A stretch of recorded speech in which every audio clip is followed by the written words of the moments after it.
அப்பத்தை ஆசீர்வதித்தல் திருவிருந்து ஜெபங்கள்.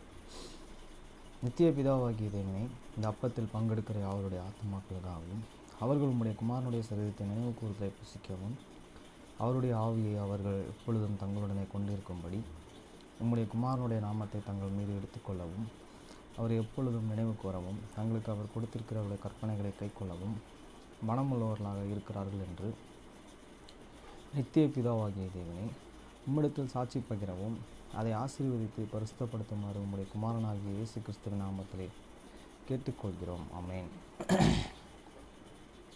தண்ணீரை ஆசீர்வதித்தல். நித்திய பிதாவாகிய தேவனே, இந்த தண்ணீரை பானம் பண்ணுகிற அவருடைய ஆத்மாக்களுக்காகவும் அவர்களுக்காக சிந்தப்பட்ட உமது குமாரனுடைய இரத்தத்தை நினைவு கூறுதலை அவர்களை செய்யவும் அவருடைய ஆவியை அவர்கள் தங்களுடனே கொண்டிருக்கும்படி அவரை எப்பொழுதும் நினைவு கூறுகிறார்கள் என்று நித்திய பிதாவாகிய தேவனே, உம்மிடத்தில் அவர்கள் சாட்சி பகிரவும் அதை ஆசீர்வதித்து பரிசுத்தப்படுத்துமாறு உம்முடைய குமாரனாகிய இயேசு கிறிஸ்துவின் நாமத்தில் வேண்டிக் கொள்கிறோம். ஆமென். Blessing and the bread sacrament prayer. O God, the eternal Father, we ask thee in the name of thy Son, Jesus Christ, to bless and sanctify this bread to the souls of all those who partake of it, that they may eat in remembrance of the body of thy Son, and witness unto thee, O God, the eternal Father, that they are willing to take upon them the name of thy Son, and always remember him, and keep his commandments which he has given them, that they may always have spirit to be with them. Amen. Blessing on the water. O God, the eternal Father, we ask thee in the name of thy Son, Jesus Christ, to bless and sanctify this water to souls of all those who drink of it, that they may do it in remembrance of blood of thy Son, which was shed for them, that they may witness unto thee, O God, the eternal Father, that they do always remember him, that they may have spirit to be with him. Amen.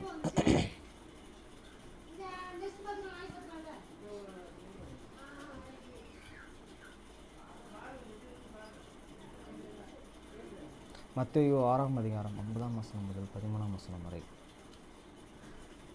நீங்கள் ஜெபம் பண்ண வேண்டிய விதமாவது, பரமண்டலங்களில் இருக்கிற எங்கள் பிதாவே, உம்முடைய நாமம் பரிசுத்தப்படுவதாக. After this manner therefore pray ye, your Father which art in heaven, hallowed be thy name. வசனம் 10. உம்முடைய ராஜ்யம் வருவதாக, உம்முடைய சித்தம் பரமண்டலத்தில் செயல்படுவது போல பூமியிலும் செயல்படுவதாக. Your kingdom come, they will be done on earth as it is in heaven. வசனம் 11. எங்களுக்கு வேண்டிய ஆகாரத்தை இன்று எங்களுக்கு தாரும். Give us this day our daily bread. வசனம் 12. எங்கள் கடனாளிகளுக்கு நாங்கள் மன்னிப்பது போல எங்கள் கடன்களை எங்களுக்கு மன்னியும். And forgive us our debts as we forgive our debtors. வசனம் 13. எங்களை சோதனைக்கு உட்பட பண்ணாமல் தீமையின்றி எங்களை ரட்சித்துக் கொள்ளும்.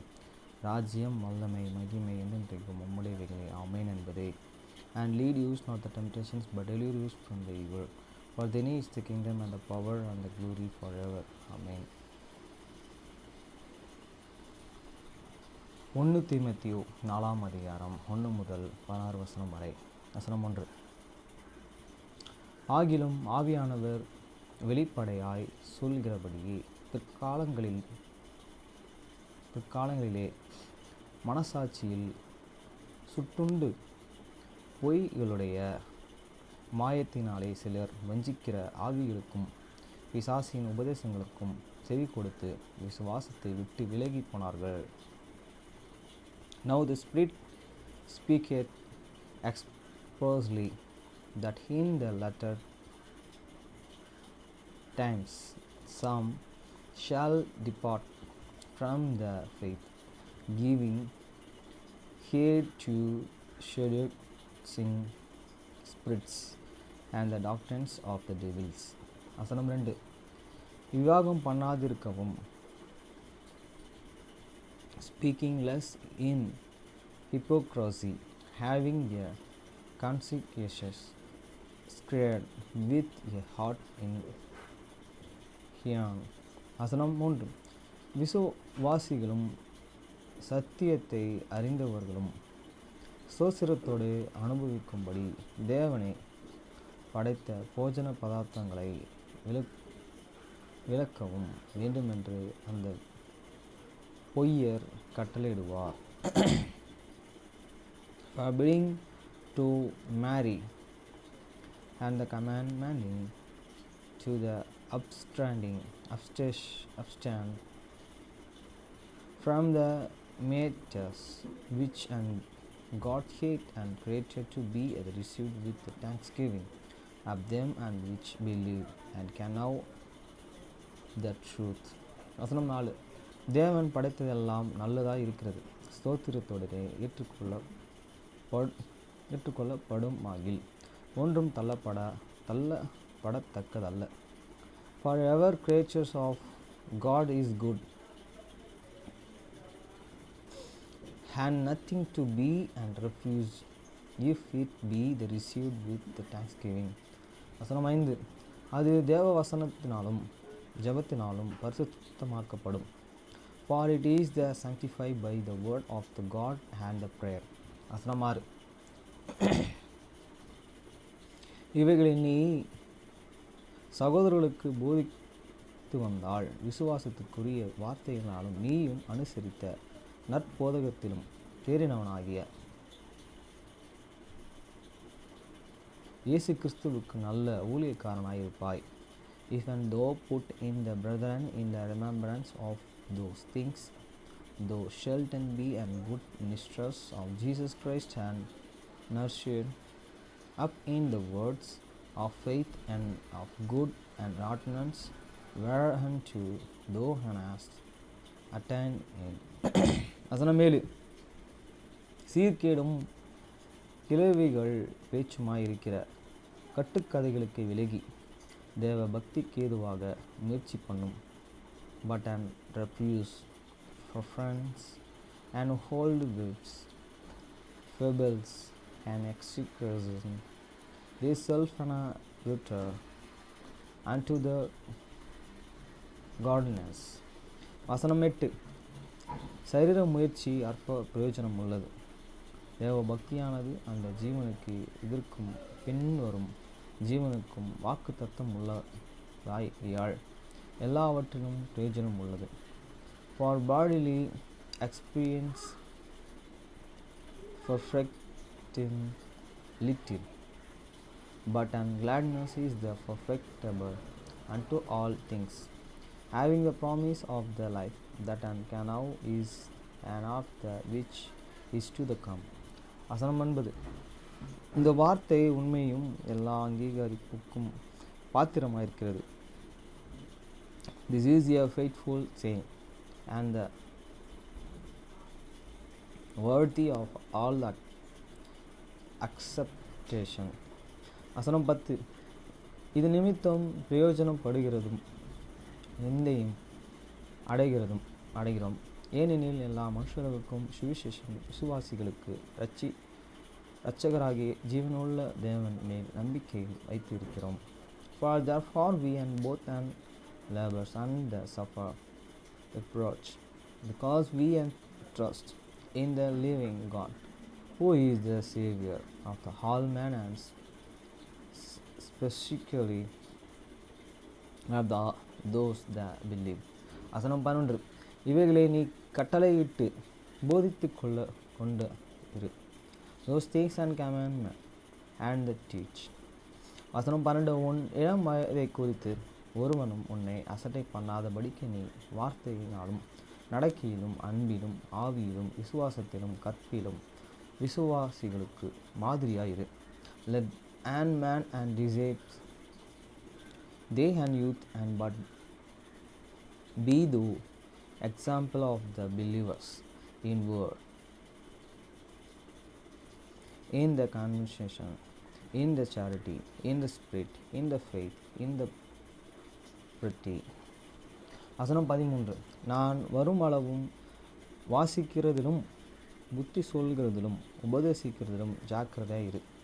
I tell come, give an attendance to the reading, to exhortation, to doctrines. வசனம் 14. மூப்பராகிய சகோதரர்களே, உன்மேல் கைகளை வைத்தபோது தரிசனத்தினாலே உனக்கு அளிக்கப்பட்ட வார்த்தைகளை பற்றி அசாதியாயிராதே.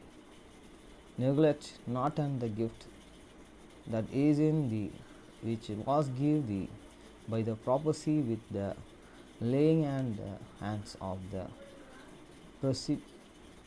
விட்டேறி. வசனம் 15, நீ தேறுகிறது யாவருக்கும் விளங்கும்படி இவைகளையே சிந்தித்து கொண்டு இவைகளிலே நிலைத்திரு. Meditate upon these things and give thyself wholly to them, that they perfecting may appear to all. வசனம் 16, உன்னை குறித்து உபதேசித்ததை குறித்தும் எச்சரிக்கையாயிரு, இவைகளில் நிலை கொண்டு இரு. இப்படி செய்வாயானால் உன்னையும் உன் உபதேசத்தையும் கேட்டவைகளையும் ரட்சித்து கொள்ளும் வாய். Take and hear unto thyself and unto the darkness continues in them, for in the doing is and thou sure, both and save thyself and them that and hear thee.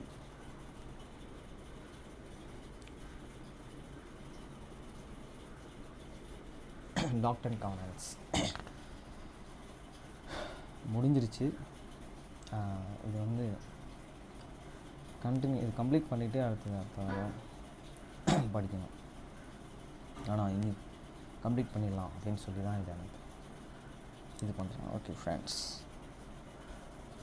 மனம் திரும்பி பரிசுத்தப்படுத்தப்படுவதற்கான சக்தி, வாழ்க்கையின் சவால்களை எதிர்கொள்ளும் போது நம்பிக்கை, ஆறுதல் மற்றும் மகிழ்ச்சியை கூட காணும் சக்தி. எதிரியின் செல்வாக்கிலிருந்து உங்களுக்கும் உங்கள் குடும்பத்தினருக்கும் பாதுகாப்பை நான் உறுதியளிக்கிறேன். குறிப்பாக நீங்கள் உங்கள் வாழ்க்கையில் ஆலயத்தை ஒரு முக்கிய மையமாக மாற்றும் போது. நீங்கள் கிறிஸ்துவிடம் வந்து உடன்படிக்கையின் மூலம் அவருடனும் நமது பரலோக தகப்பனுடனும் இணைக்கப்படும்போது இயற்கைக்கு மாறான ஒன்று நடக்கும். நீங்கள் மாற்றப்பட்டு இயேசு கிறிஸ்துவில் பரிபூரணப்படுத்தப்படுகிறீர்கள். நீங்கள் கடவுளின் உடன்படிக்கை குழந்தையாகவும் அவருடைய ராஜ்யத்தில் ஒரு சுதந்திரவாளியாகவும் மாறுகிறீர்கள். அவர் உங்களிடம், நீ என் அன்பான குழந்தை, அதில் நான் மகிழ்ச்சியடைகிறேன், வீட்டிற்கு வருக என்று சொல்வதை என்னால் கற்பனை செய்து பார்க்க முடிகிறது. இயேசு கிறிஸ்துவின் நாமத்தில் ஆமென். கிறிஸ்துவுடன் உடன்படிக்கை உறவில் நடப்பது. ஜனாதிபதி எமிலி பெல்லி ஃப்ரீமேன் இளம் பெண்கள் பொது தலைவர் நமக்காக நொறுக்கப்பட்டு உடைக்கப்பட்டவர் நம்மில் மரணம் அதன் வேலையை செய்ய அனுமதிப்பார். ஆனால் அவர் அந்த சவால்களை மட்டும் எதிர்கொள்ளும்படி நம்மை கேட்கவில்லை. எனது நல்ல நண்பர் இலன் மூலம் இஸ்ரேலில் ஒரு பாதையை எனக்கு அறிமுகப்படுத்தினார். இது இயேசு பாதை என்று அழைக்கப்படுகிறது. ஏனென்றால் நாசரேத்திலிருந்து கப்பர்நகூம் செல்லும் பாதையில் பலர் இயேசு நடந்ததாக நம்புகிறார்கள் என்று அவர் கூறினார். நான் அப்போதே முடிவு செய்தேன், அங்கேயே அந்த பாதையில் நடக்க விரும்பினேன். அதனால் இஸ்ரேலுக்கு ஒரு பயணத்தை திட்டமிடத் தொடங்கினேன். பயணத்திற்கு 6 வாரங்களுக்கு முன்பு என் கணுக்கால் எலும்பு முறிந்தது. என் கணவர் காயத்தை பற்றி கவலைப்பட்டார். 1 மாதம் கழித்து நான் எப்படி இயேசு பாதையில் நடப்பேன் என்பதுதான் எனது மிகப்பெரிய கவலை. நான் இயல்பிலேயே பிடிவாதக்காரன், அதனால் நான் விமான டிக்கெட்டுகளை ரத்து செய்யவில்லை. அந்த அழகான ஜூன் காலையில் எங்கள் இஸ்ரேலிய வழிகாட்டியை சந்தித்தது எனக்கு நினைவிருக்கிறது. நான் வேனில் இருந்து குதித்து, பின்னர் ஒரு ஊன்றுகோல் மற்றும் ஒரு முழங்கால் ஸ்கூட்டரை எடுத்தேன். எங்கள் வழிகாட்டியான மியா என் நடிகர்களை பார்த்து, ஓ, அந்த நிலையில் இந்த பாதையில் நீங்கள் நடக்க முடியாது என்று நினைக்கிறேன் என்று கூறினார். ஒருவேளை இல்லை, நான் பதிலளித்தேன். ஆனால் முயற்சி செய்வதிலிருந்து என்னை தடுக்க எதுவும் இல்லை. அவள் லேசாக தலையசைத்தாள். நாங்கள் தொடங்கினோம். உடைந்த பாதையில் என்னால் நடக்க முடியும் என்று நம்பியதற்காக நான் அவளை நேசிக்கிறேன். நான் சிறிது நேரம் செங்குத்தான பாதையிலும் பாறைகளிலும் தனியாகவே பயணித்தேன். பின்னர் என் உறுதிப்பாட்டின் நேர்மையால் ஈர்க்கப்பட்டு மியா ஒரு மெல்லிய கயிட்டை இழுத்து அதை என் ஸ்கூட்டரின் கைப்பிடியில் கட்டி இழுக்கத் தொடங்கினார். அவள் என்னை மலைகள், எலுமிச்சை தோட்டங்கள் வழியாகவும் கலிலேயா கடலின் கரையோரமாகவும் இழுத்தாள். பயணத்தின் முடிவில் நான் ஒருபோதும் சொந்தமாகச் சாதிக்க முடியாத ஒன்றை சாதிக்க எனக்கு உதவிய என் அன்பான வழிகாட்டிக்கு நான் நன்றியை தெரிவித்தேன். கர்த்தர் ஏனோக்கை நிலத்தின் வழியாக பயணித்து அவரை பற்றி சாட்சியமளிக்க அழைத்தபோது ஏனோக் தயங்கினார். அவர் வெறும் ஒரு பையன், மெதுவாக பேசுபவன். அவர் தனது நிலையில் அந்த பாதையில் எப்படி நடக்க முடியும்? அவருக்குள் உடைந்ததால் அவர் குருடாக்கப்பட்டார். அவருக்கு தடையாக இருந்ததற்கு கர்த்தரின் பதில் எளிமையானது மற்றும் உடனடியானது. என்னுடன் நட. ஏனோக்கை போலவே நமக்காக நொறுக்கப்பட்டு உடைக்கப்பட்டவர் நம்மில் மரணம் அதன் வேலையை செய்ய அனுமதிப்பார் என்பதை நாம் நினைவில் கொள்ள வேண்டும். ஆனால் அவர் அந்த சவால்களை மட்டும் எதிர்கொள்ளும்படி நம்மை கேட்கவில்லை. நமது கதையின் பாரம் அல்லது நமது பாதையின் தற்போதைய போக்கு எதுவாக இருந்தாலும் அவர் நம்மை தம்முடன் நடக்க அழைப்பார். வனாந்தரத்தில் கர்த்தரை சந்தித்த ஒரு இக்கட்டான இடத்தில் இருந்த இளைஞனை பற்றி யோசித்து பாருங்கள். யாக்கோபு வீட்டிலிருந்து வெகு தொலைவில் பயணம் செய்திருந்தார். இரவின் இருட்டில் அவர் ஒரு கனவை கண்டார். அதில் ஒரு ஏணி மட்டுமல்ல, 5 விரல் வாக்குறுதி என்று நான் அழைக்க விரும்புவது உட்பட குறிப்பிடத்தக்க உடன்படிக்கை வாக்குறுதிகளும் இருந்தன. அந்த இரவில் கர்த்தர் யாக்கோபின் அருகில் நின்று, யாக்கோபின் தந்தையின் கடவுள் என்று தன்னை அறிமுகப்படுத்திக் கொண்டு, பின்னர் வாக்குறுதி அளித்தார். நான் உன்னுடன் இருக்கிறேன். நான் உன்னை பாதுகாப்பாக வைத்திருப்பேன். நான் உன்னை மீண்டும் வீட்டிற்கு அழைத்து வருவேன். நான் உன்னை விட்டு விலக மாட்டேன். நான் உனக்கு அளித்த வாக்குறுதியை காப்பாற்றுவேன். யாக்கோபுக்கு ஒரு தேர்வு செய்ய வேண்டியிருந்தது. அவன் தன் தந்தையின் கடவுளை வெறுமனே அறிந்தவனாக தனது வாழ்க்கையை வாழ தேர்வு செய்யலாம், அல்லது அவருடன் உறுதியான உடன்படிக்கை உறவில் வாழ்க்கையை வாழ தேர்வு செய்யலாம். பல ஆண்டுகளுக்கு பிறகு கர்த்தரின் உடன்படிக்கை வாக்குறுதிகளுக்குள் வாழ்ந்த வாழ்க்கையை பற்றி யாக்கோபு சாட்சியமளித்தார். கடவுள் என் துன்ப நாளில் எனக்கு பதிலளித்தார். நான் சென்ற வழியில் என்னுடன் இருந்தார். யாக்கோபுக்கு அவர் செய்தது போலவே துன்பத்தின் நாளில் நம் வாழ்க்கையை அவருடைய வாழ்க்கையுடன் இணைக்க தேர்வு செய்தால் கர்த்தர் நம் ஒவ்வொருவருக்கும் பதிலளிப்பார். வழியில் நம்முடன் நடப்பதாக அவர் வாக்குறுதி அளித்துள்ளார். இதை நாம் உடன்படிக்கை பாதை என்று அழைக்கிறோம். ஞானஸ்நான உடன்படிக்கையுடன் தொடங்கி ஆலயத்தில் நாம் செய்யும் ஆழமான உடன்படிக்கைகளுக்கு வழிவகுக்கும் ஒரு பாதை. ஒருவேளை நீங்கள் அந்த வார்த்தைகளை கேட்டு தேர்வு பெட்டிகளை பற்றி யோசிக்கலாம். ஒருவேளை நீங்கள் பார்ப்பது எல்லாம் தேவைகளின் பாதையாக இருக்கலாம். ஒரு நெருக்கமான பார்வை இன்னும் கவர்ச்சிகரமான ஒன்றை வெளிப்படுத்துகிறது. ஒரு உடன்படிக்கை என்பது ஒரு ஒப்பந்தத்தை பற்றியது மட்டுமல்ல. அது முக்கியமானது என்றாலும் அது ஒரு உறவை பற்றியது. தலைவர் ரஸ்ஸல் எம். நெல்சன் கற்பித்தார், உடன்படிக்கை பாதை கடவுளுடனான நமது உறவை பற்றியது. ஒரு திருமண உடன்படிக்கையை கவனியுங்கள். திருமண தேதி முக்கியமானது, ஆனால் அதற்கு பிறகு ஒன்றாக வாழ்ந்த வாழ்க்கையின் மூலம் உருவாக்கப்பட்ட உறவும் சமமாக முக்கியமானது. கடவுளுடனான உடன்படிக்கை உறவுக்கும் இதுவே உண்மை. நிபந்தனைகள் நிர்ணயிக்கப்பட்டுள்ளன, மேலும் வழியில் எதிர்பார்ப்புகள் இருக்கும்.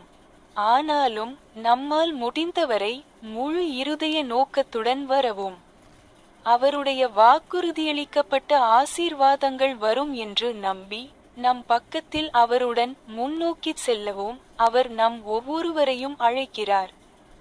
வேதம் நமக்கு நினைவூட்டுவது என்னவென்றால், பெரும்பாலும் அந்த ஆசீர்வாதங்கள் அவருடைய சொந்த நேரத்திலும் அவருடைய சொந்த வழியிலும் வருகின்றன. 38 ஆண்டுகள், 12 ஆண்டுகள், உடனடியாக. உங்கள் பாதை கோருவது போல அவருடைய வெற்றியும் தேவைப்படும்.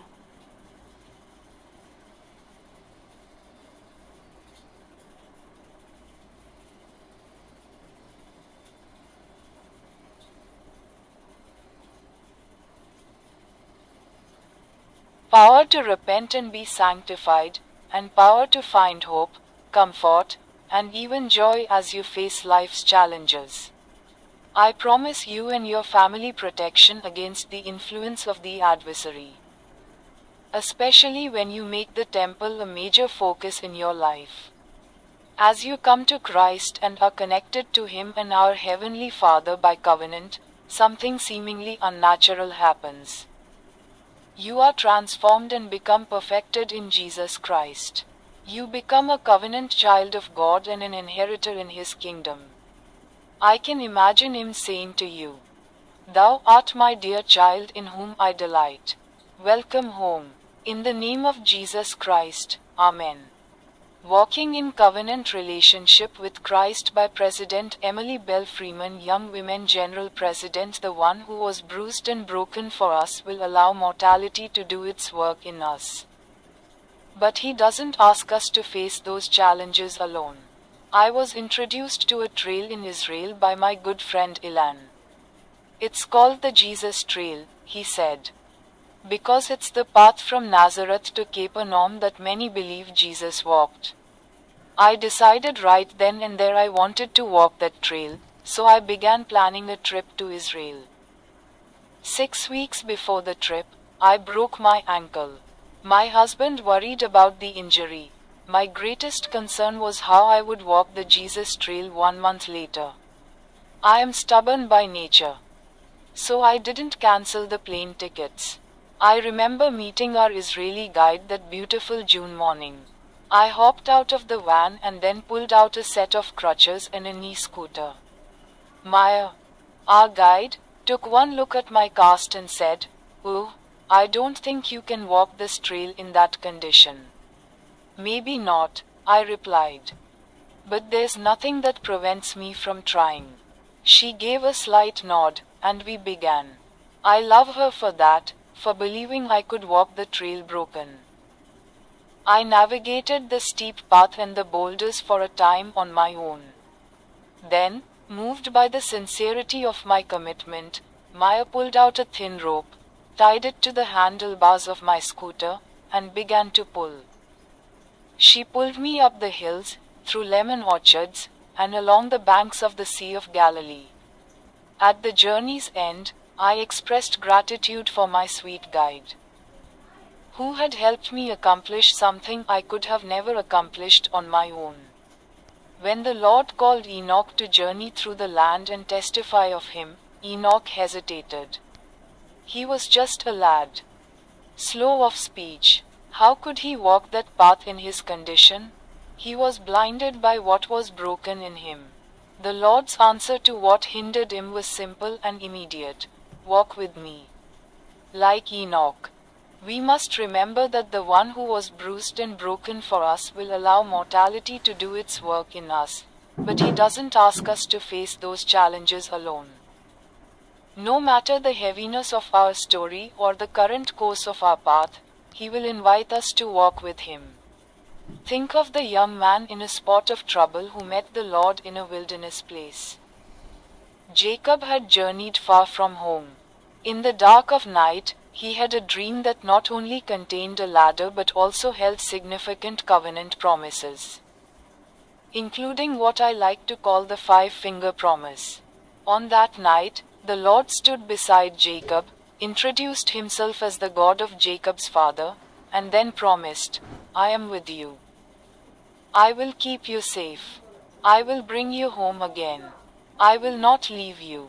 I will keep my promise to you." Jacob had a choice to make.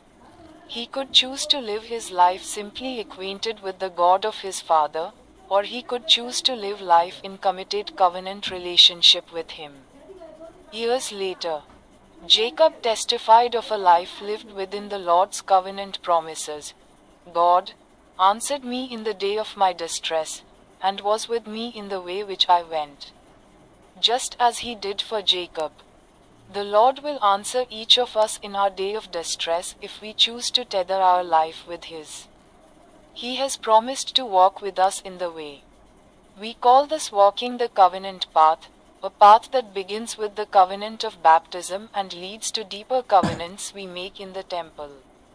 Perhaps you hear those words and think of checkboxes. Maybe all you see is a path of requirements. A closer look reveals something more compelling. A covenant is not only about a contract, although that is important. It's about a relationship. President Russell M. Nelson taught, the covenant path is all about our relationship with God.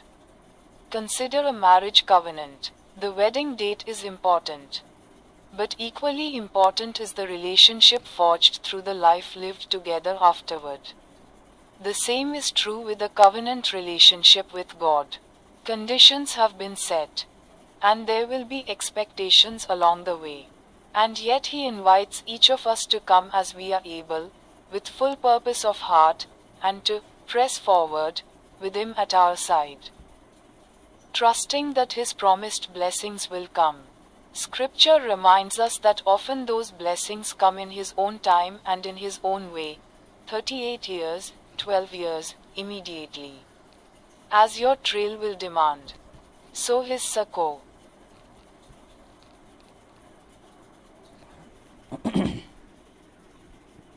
Amish books.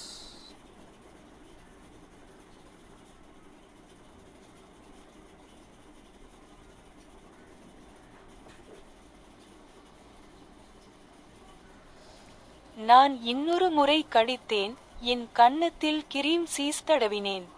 அதை துடைக்க ஒரு நாப்கினை எடுக்கப் போகிறேன், அப்போது ஒரு கை என்னை நோக்கி ஒரு நாப்கினை பிடித்திருந்தது. என் வாயில் இன்னும் பேகல் நிறைந்திருந்ததால் நான் எதுவும் சொல்லாமல் அதை எடுத்தேன். நான் என் வாயை துடைத்து, மூச்சு திணறாமல் துணிந்தபடி விரைவாக மென்று தின்றேன். இறுதியாக, நான் விழுங்கி பேகல் துண்டுகளை என் தொண்டையில் செலுத்தினேன். மேலே பார்த்தபோது ஒரு இளம் ஆங்கிலிஷ் மனிதர் முகத்தில் அரை புன்னகையுடன் என்னை பார்த்து கொண்டிருந்தார். அவர் பெரும்பாலானவர்களைப் போலவே கருப்பு நிற உடை அணிந்திருந்ததால் அவர் குழுவினரைச் சேர்ந்தவராக இருக்க வேண்டும் என்று எனக்கு தெரியும். பேலியும் நானும் படப்பிடிப்பில் இருந்த வாரங்களில் நான் அவரை சில முறை பார்த்திருக்கலாம் என்று நினைத்தேன், ஆனால் எனக்கு நிச்சயமாக தெரியவில்லை. மரியாவை தவிர குழு உறுப்பினர்கள் எனக்கு எந்த அறிவிப்பும் கொடுக்கவில்லை, பேசவே இல்லை. பல வழிகளில் குழு எனக்கு அமிஷ் குழந்தைகளை நினைவூட்டியது. அவர்கள் தங்கள் பெற்றோரை தொந்தரவு செய்யக்கூடாது, பார்க்கப்படக்கூடாது, கேட்கப்படக்கூடாது என்று கற்பிக்கப்பட்டனர். எல்லா அமிஷ் குழந்தைகளும் அப்படி வளர்க்கப்படவில்லை, ஆனால் நான் வளர்க்கப்பட்ட விதம் அதுதான். உங்கள் கன்னத்தில் கிரீம் சீஸ் உள்ளது. அவர் இன்னொரு நாப்கினை எடுத்து என் கன்னத்தில் தடவினார். நான் சட்டென்று விலகிச் சென்றேன். என் முகமும் என் தலைமுடியின் நிறமாக மாறியது. எனக்கு சிவப்பு முடி இல்லையென்றால் நன்றாக இருந்திருக்கும் என்று நான் பலமுறை நினைத்தேன், ஆனால் அமிஷ்கள் தங்கள் தலைமுடிக்கு சாயம் பூச மாட்டார்கள். எனக்கு வேறு எந்த நிறமும் இருந்ததில்லை.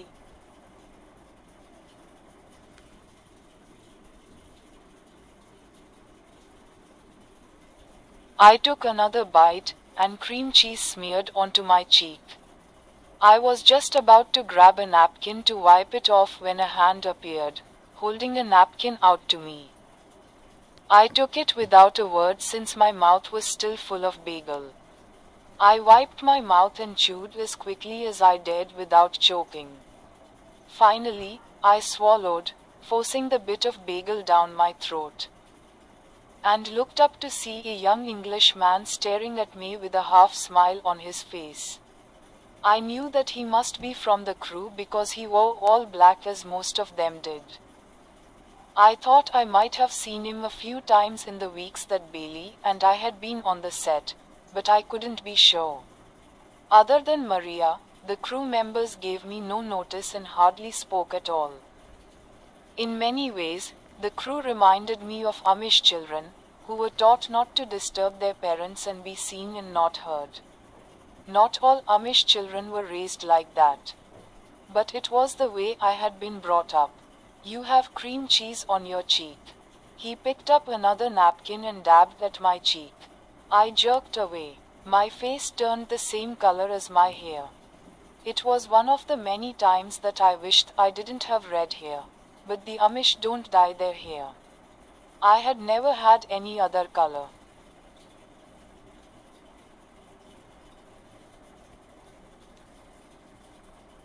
Piano books. வெள்ளை விசை பயிற்சி. வெள்ளை விசைகளுக்கான பாரம்பரிய பெயர்கள் CDEFGAB. இந்த பெயர்கள் ஒரே வரிசையில் பல முறை மீண்டும் மீண்டும் செய்யப்படுகின்றன, ஒவ்வொரு வெள்ளை விசைக்கும் ஒரு பெயரை கொடுக்கின்றன. கீழே உள்ள படம் ஒரு வழக்கமான பியானோ விசைப்பலகையை காட்டுகிறது. குறிப்பு பெயர்கள் எத்தனை முறை மீண்டும் மீண்டும் செய்யப்படுகின்றன? உங்கள் விசைப்பலகையில் ஒரே பெயர்கள் எத்தனை முறை மீண்டும் மீண்டும் செய்யப்படுகின்றன? உங்கள் பியானோவில் உள்ள ஒவ்வொரு விசையின் பெயரையும் வாசித்துச் சொல்லுங்கள். மிக குறைந்த குறிப்பில், பொதுவாக குறிப்பு அ உடன் ஒத்திருக்கும் விசை தொடங்கி மிக உயர்ந்த குறிப்பை சி வரை செல்லுங்கள். பின்னர் மிக உயர்ந்த குறிப்பில் தொடங்கி கீழ் குறிப்புகளை நோக்கி வாசிக்கவும். தலைகீழ் வரிசையில் பெயர்களை வாசித்துச் சொல்லவும். நடுத்தர சி. நடுத்தர சி என்பது மிக முக்கியமான விசை. குறிப்பு சி என்பது 2 கருப்பு விசைகளை கொண்ட எந்த குழுவின் இடதுபுறத்திலும் அமைந்துள்ளது. நடுத்தர சி என்பது கீழே காட்டப்பட்டுள்ளபடி பியானோ விசைப்பலகையின் மையத்திற்கு மிக நெருக்கமான சி விசையாகும். பியானோ பிராண்ட் பெயர் பொதுவாக நடுத்தர சிக்கு மேலே உள்ள மரத்தில் முத்திரையிடப்படும். நீங்கள் பியானோவில் வாசிக்க அமர்ந்திருக்கும் போது நடுத்தர சி உங்கள் உடலின் நடுப்பகுதியை நோக்கி சுட்டிக்காட்ட வேண்டும். உங்கள் விசைப்பலகையில் நடுத்தர இக்கை கண்டுபிடித்து வாசிக்கவும். ABCDEFG நடுத்தரம். ABCDEFGABCDEFGABCDE கண்டுபிடித்து விளையாடும் பயிற்சி. C மற்றும் FC என்பது 2 கருப்பு விசைகளின் எந்த குழுவின் இடதுபுறத்தில் அமைந்துள்ளது? F என்பது 3 கருப்பு விசைகளின் எந்த குழுவின் இடதுபுறத்தில் அமைந்துள்ளது? வலதுபுறத்தில் உள்ள விளக்கப்படத்தை பார்க்கவும். இவை வழிகாட்டி விசைகள் என்று அழைக்கப்படுகின்றன. 1. உங்கள் விசைப்பலகையில் உள்ள அனைத்து C மற்றும் F விசைகளின் பெயரையும் இயக்கிச் சொல்லுங்கள். 2. கீழே உள்ள பயிற்சியில் உள்ள குறிப்புகளின் தாள பெயர்களை சொல்லிக்கொண்டே உச்சரிப்புகளை சமமாக தட்டவும். 3. உங்கள் வலது கையின் கட்டைவிரலால் நடுத்தர இக்கை கண்டறியவும். உங்கள் மோதிர விரலை உங்கள் வலது கையின் 4வது விரல் நடுத்தர C-இன் வலதுபுறத்தில் உள்ள F விசையில் வைக்கவும். நடுத்தர C மற்றும் I பயன்படுத்தி கீழே உள்ள முதல் பயிற்சியை விளையாடவும். பின்னர் உங்கள் இடது கையின் கட்டைவிரல் மற்றும் சுண்டு விரலால் 5வது விரல் 2வது பயிற்சியை விளையாடவும். நடுத்தர இக்கையும் அதன் இடதுபுறத்தில் இவ்வையும் விளையாடவும். 4. நீங்கள் அதை வாசிக்கும் போது ஒவ்வொரு குறிப்பின் பெயரையும் பாடுங்கள். 5. கீழே உள்ள விசைப்பலகையில் அனைத்து C மற்றும் F விசைகளின் பெயர்களையும் சரியான இடத்தில் எழுதுங்கள்.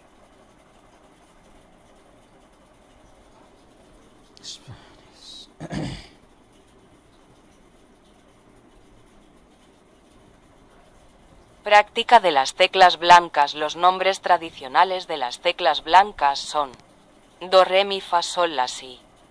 Estos nombres se repiten varias veces en el mismo orden, dando un nombre a cada tecla blanca. La ilustración de abajo muestra el teclado regular de un piano. ¿Cuántas veces se repiten los nombres de las notas? ¿Cuántas veces se repiten los mismos nombres en su teclado? Toque y pronuncie el nombre de cada tecla de su piano. Empiece por la nota más grave, tecla que por lo general corresponde a la nota La, y suba hasta llegar a la nota más aguda, Do. Luego empiece por la nota más alta y toque en dirección a las notas graves, tocando y diciendo los nombres en orden inverso. El Do central es una tecla muy importante. La nota do se encuentra a la izquierda de cualquier grupo de dos teclas negras. El do central es la tecla do más cercana al centro del teclado del piano, como se muestra abajo.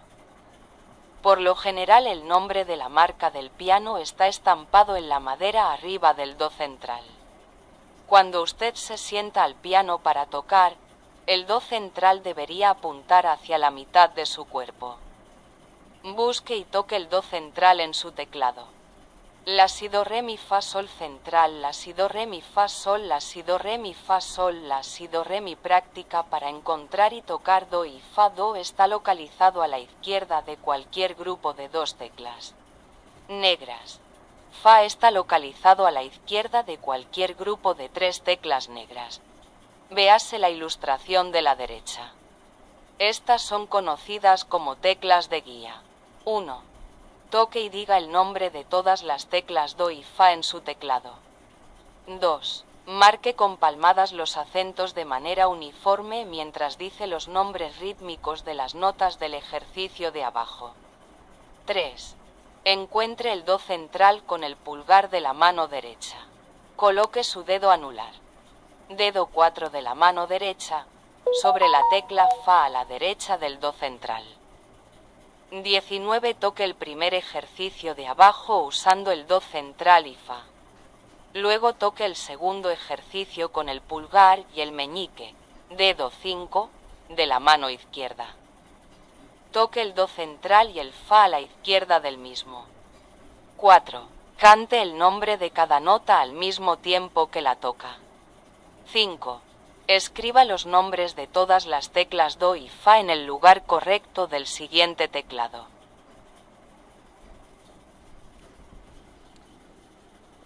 கான்ஸ்லெட் books வாங்கிட்டு வந்தேன். இன்றைக்கி தான் first time வாசிக்கிறேன் first chapter.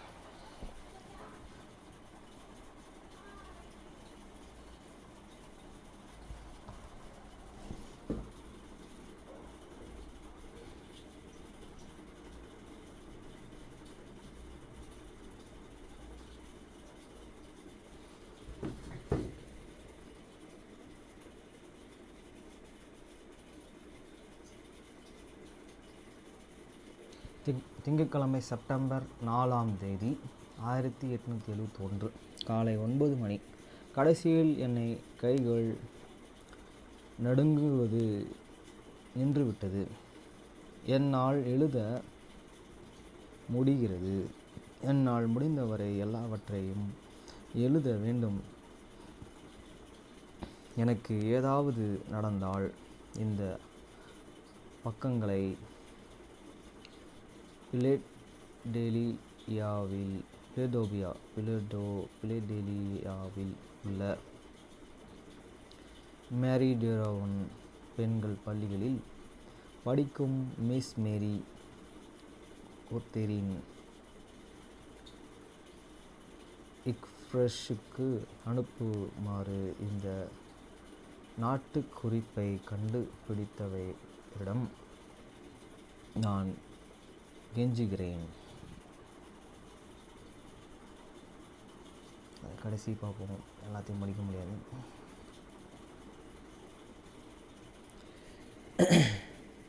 மிகுந்த நெருக்கத்துடன் நான் இருண்ட நடைபாதையிலே இறங்கி கீழே இறங்கினேன்.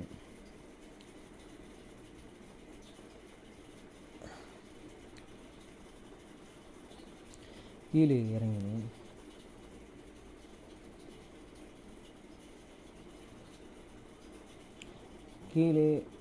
இறங்கி கீழே இறங்கினேன். யாருக்கும் ஒரு குதிப்போ சலசலப்போ கேட்கவில்லை. இது ஒரு போர் சூழ்நிலை.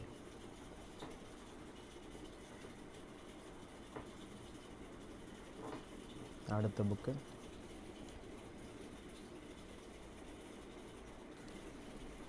அவசியம் ஆனால் போதுமானதாக இல்லை. நிக்கோலஸ் கார்னீல் போஸ்டேமேனோனே ஒருபோதும் சந்திக்க இருக்க வாய்ப்பில்லை. 2003 ஆம் ஆண்டிலே கார் ஹேர்வார்ட்ஸ் பிஸ்னஸ் ரிவ்யூவில் ஒரு செல்வாக்குமிக்க கட்டுரையை எழுதினார். பின்னர் அதை அவர் ஐடி டிசிஷன் இட் மேட்டர்ஸ் என்ற புத்தகமாக மாற்றினார். சரி, இதில் கடைசி பார்ப்போம்.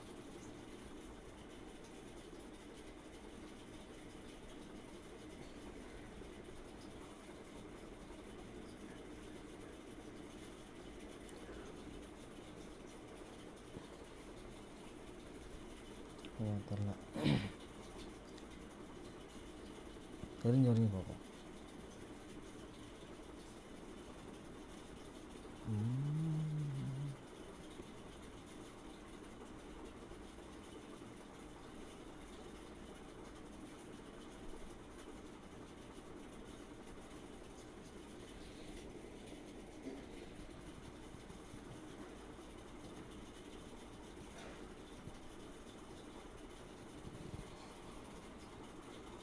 அடுத்து லாஸ்ட் பேஜ் தெரியல.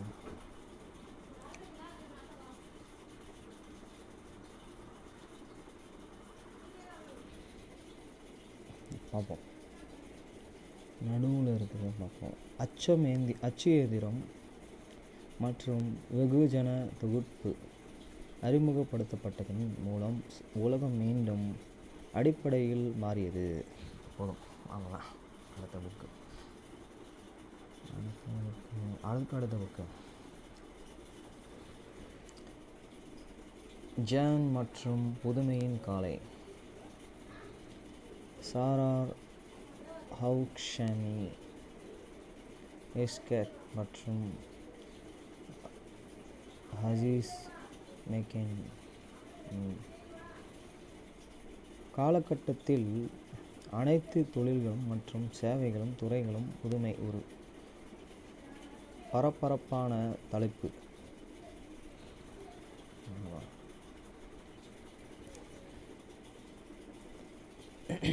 தனியார் மற்றும் பொது துறைகளில் புதுமையான அணுகுமுறைகள் வேறுபடுகின்றன. வேறுபாடுகள் முக்கியமாக உந்துதல்களில் உள்ளன. டென்மார்க்கின் புதுமை பிரிவில் மைன் லோப்பின் இயக்குனரை கிறிஸ்டியன் பேசன் 2010 கருத்துப்படி தனியார் துறை போட்டி மற்றும் சந்தைகளில்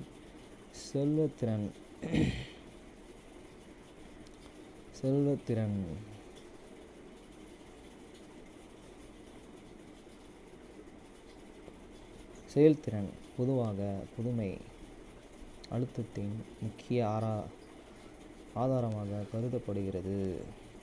அதை நேரத்திலே பொதுத்துறைகளில் புதுமை சமூக தேவைகளினால் துன்பப்படுத்துகிறது. 61 அமெரிக்கா போன்ற ஜனநாயக நாடுகள்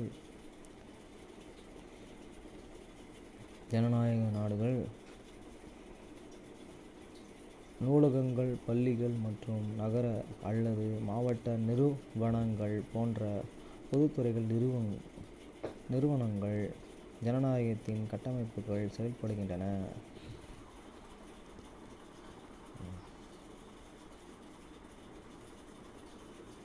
அடுத்த புக்கு, கடைசி புக்கு, அத்தியாயம் 1.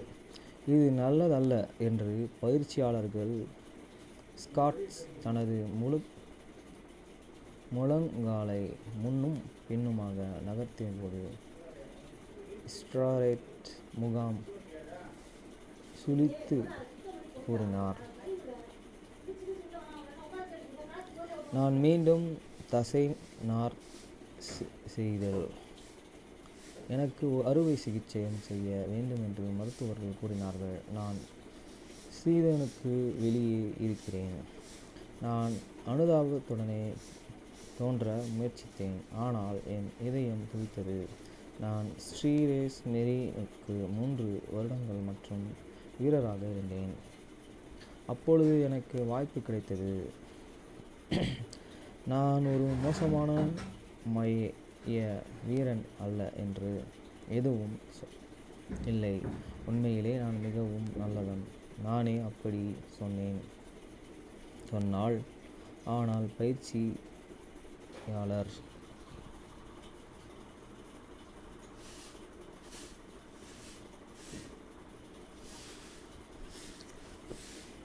டிராபஸ் சென்டர் உயரமாக இருந்தாலும் பொதுவாக இருந்தது.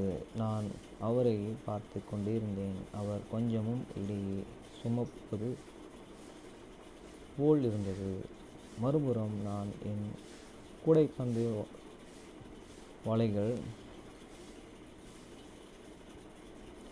வலைகளின் சிறந்த நிலைகளில் இருந்தேன். அவரை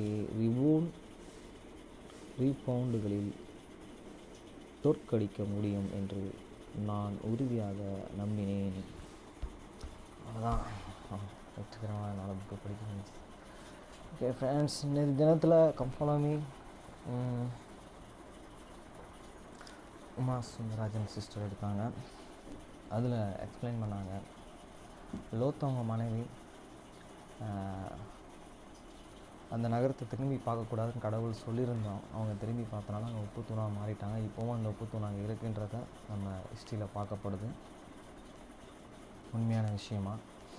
அந்த மாதிரி நம்ம பாவத்திலேருந்து திரும்பி வந்துட்டோம்னா திருப்பியும் அந்த வாழ்க்கைக்கு நம்ம திரும்பக்கூடாதுன்றத எனக்கு சொல்லி கொடுத்தாங்க உமா சுந்தரராஜன் சிஸ்டர். அதில் வந்து பாலிலாரிபசம் அப்படியே இந்த ஆபரகாமுடைய தேவன் வந்து ஈசாக்க பலியாக கேட்கும்போது ஆபரகாமுடைய இதை வந்து அப்படியே ரியலிட்டிக்காக வந்து நாங்களுக்கு விளக்கி சொன்னார். அப்படியே தத்துரூபமாக உண்மையாக அப்படியே நடந்தது, அப்படியே தெளிவாக காட்டுற மாதிரி இருந்தது. அதுக்கப்புறம் நானும் போயிட்டு பியானோ கிளாஸ் அட்டன் பண்ணிவிட்டு கீபோர்டு வீட்டுக்கு எடுத்துகிட்டு வந்திருக்கேன். தெரிஞ்சவங்க தெரியாதவங்க எல்லாத்துக்கும் கற்றுக் கொடுக்கணும் ஆசை.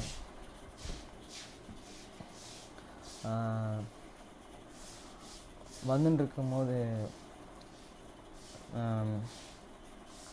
ஜெயந்தின்றவங்க ஜட்ஜு அவங்க இந்த சர்ச்சு கட்டுறதுக்கு முன்னாடி அங்கே லிட்டில் மவுண்டில் இருந்தாங்க, அந்த கோர்ட்டுக்கு பக்கத்தில் அப்படின்றத அவங்க சொன்னாங்க.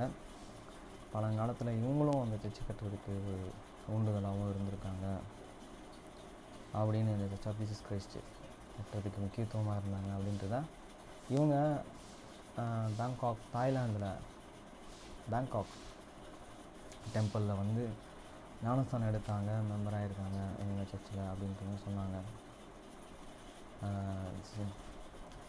அந்த மேடம் முக்கியமான விஷயம், அவங்க கீபோர்டு கற்றுக்கிறதுக்கு வாஞ்சியாக இருந்தாங்க.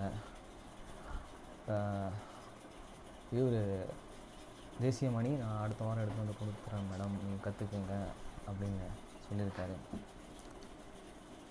அப்புறம் பியானோ கிளாஸ் அட்டன் பண்ணி முடித்து நான் இந்த கீபோர்டை கேட்டு வீட்டுக்கு போகும்போது என்கிட்ட கிட்டார் இருக்குது, ஆனால் அதை நான் கற்றுக்க முடியல. நான் வாங்கி கிட்டத்தட்ட 10-15 வருஷம் கிட்ட ஆகுது, அது ஒரு உபயோகம் இல்லை, எனக்கு கற்றுக் கொடுங்க. ஒரு 5 minutes நீ எடுத்துகிட்டு வா, நான் கண்டிப்பாக கற்றுத்தரேன் அப்படின்னு சொன்னார் பிரசிடெண்ட். பைபிள் இந்த தினத்தில் நல்லா போச்சு. இந்த தினத்தில் சாப்பாடே சாப்பிடல, ஏன்னா சனிக்கிழமை ஆயத்தம் பண்ணவும் இல்லை. எங்கள் வீட்டில் ஞாயிற்றுக்கிழமை ஆயத்தம் பண்ணி வச்சா ஃபுட்டு வச்சுருந்தாங்க, நான் வேணான்னு சொல்லிட்டேன். பிஸ்கெட் ஒரு 3 பாக்கெட் இருந்தது, மஸ்கா செஸ்கா 2, ஒரு குட் டே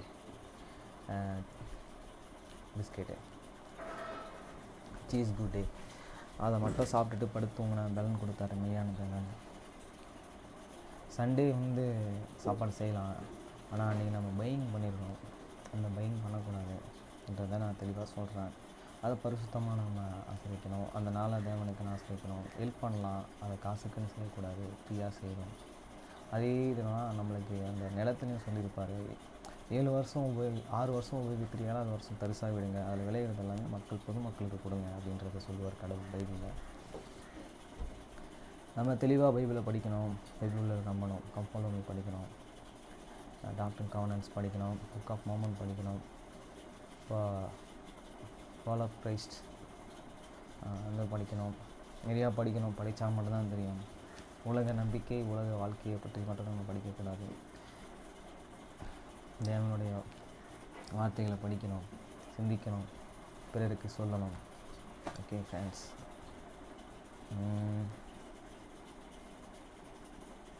பாய்.